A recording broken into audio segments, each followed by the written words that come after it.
थंडी काही कमी व्हायचं नाव घेतच नाही आहे. त्याच्यामुळं ना आज मग कचरा जमा झालेला होता तो पेटवून दिला होता आणि थोडा वेळ अशी थांबलेली होती. तिथल्या काटक्याही टाकल्या होत्या म्हणजे आज जरा जास्तच वेळ होता. आज ना मला उशीरच झाला होता बघ बरेच कामं आवरायला, कारण तब्येत ठीक नाही आहे 2 दिवसापासून, म्हणून मी जास्त काही काम केलेलंच नव्हतं.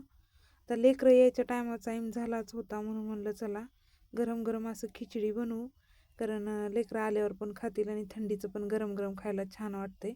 माझा भाऊ आला होता ना त्याच्यामुळे सोबत मी बोलत होते. भरपूर सारे असे कपडे घेऊन आला होता त्याचे धुवायचे. तो असतो नाशिकला राहण्यासाठी.